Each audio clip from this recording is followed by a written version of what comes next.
Hey everyone, my name is Teshua and you are welcome to the Book Haven.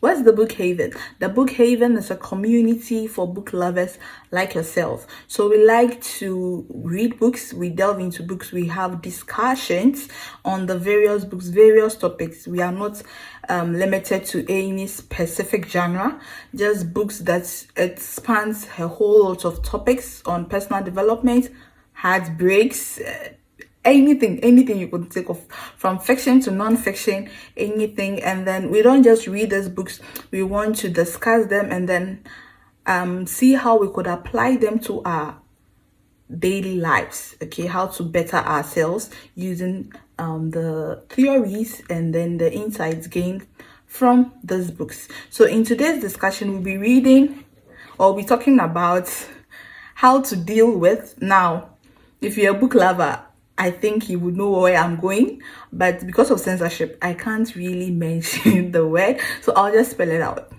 So how to deal with IDIOTS.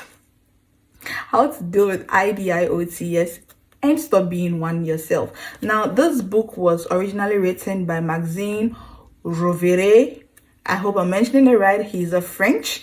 So it was originally written in French, but it was translated by David Bellows. I hope I'm mentioning that right as well. So it's originally written in French, but we are reading the translated version by David Bellows in English. Okay, so since it was written in French, now when you start with the translator's notes, the author, the original author, that's Maxime Rovere, he wrote it in French, right? And some of the things that he said, it was like, okay, so let me read one of the translators' notes. He said, this is a word often said aloud in anger, disgust, or amusement, and you can write and print it in many contexts, but you don't hear it uttered in news broadcasts or see it printed in the regular press. So the translator continues to say that the author, some of the things that he said were too brutal that he had to use subtle tones or use subtle words to explain it. So maybe for a French reader's point of view, that's reading the original authentic French version, the author was very harsh as compared to the English translation. I think that's with most of the translated books that we have. So let's just delve right in. Now, the title alone grabs attention because, let's be honest, we've all encountered IDIOTS at some point, and we could also attest to the fact that someone also refers to us as an IDIOT.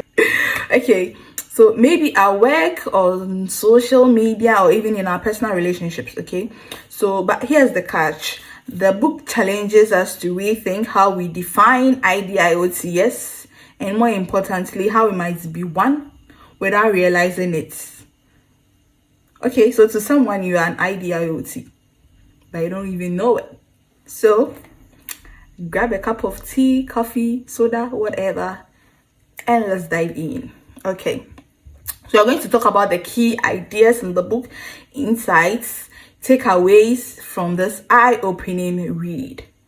So Maxime Rovere, I just hope I'm mentioning this right. So Maxime Rovere, I love the name. So Maxime Rovere, he flips the script on the typical idea of an IDIOT. Okay, so he argues that an IDIOT isn't just someone who annoys us or doesn't understand things. It's someone who is stuck in rigid patterns of thoughts, and sometimes that includes us. Okay, so think about it. Have you ever dismissed someone's opinion just because it didn't align with yours? And have you ever engaged in an argument only to realize later that you were just as stubborn as the person you were debating? So Rovere teaches that dealing with so-called IDIOTS, it's not about changing the person or changing the IDIOT, but it's about changing how you interact with such people. Okay, now don't think afar. Which people are we talking about? You, as we stated earlier, you could be one of them. So let's take it as changing how we interact with people in general. You see where I'm going? Okay, so one of my favorite points in the book is how Rovere explains our frustration with difficult people. Often we see them as obstacles, when in reality they are just acting according to their own logic, however flawed it might seem to us. So let's take a great example: social media debates on Facebook, on Instagram, on X, any social media platform. You've seen a post that's made your blood boil. Like, what's this person talking about? What kind of discussion are these people having? And you even commented or trying to educate someone, but did it actually change their mind? Probably not. So Rovere suggests that rather than reacting emotionally, you should seek to understand the thought process of the other person, even when you disagree with that person. So the goal isn't to win, is to navigate conversations with clarity and purpose. So more of like, see it from the person's point of view, or view the person's point, like they're saying, and be in someone's shoes, or approach the topic in that person's context, or in that person's point of view. I hope that makes sense. Now, how do we practically deal with people who test our patience? Rovere offers several strategies. One, you detach emotionally. So instead of reacting, pause, ask yourself, is this even worth my energy? Is this worth my time? Pause. Okay. The next is observe instead of judge. Okay. Try to see where they are coming from, their background. Even if they are wrong, understanding their perspective helps you respond effectively. So let's say you're having a discussion on something in science, right? Now, the person you're having this discussion with has a background in economics, or has a background in the social sciences, or in languages, or something totally off topic.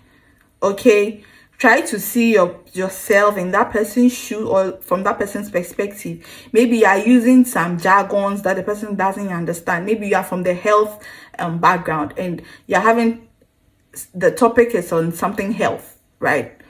And so you are coming from that perspective, and the person is coming from a layman's point of view. So you could see it from that person's point of view, and maybe tone down on some of the jargons or the words you are using to make your point. I don't know if this makes sense, but I think it does. Okay, so now the next point is, so redirect instead of argue. So if someone is being difficult, shifting the topic or rephrasing their point can diffuse the tension.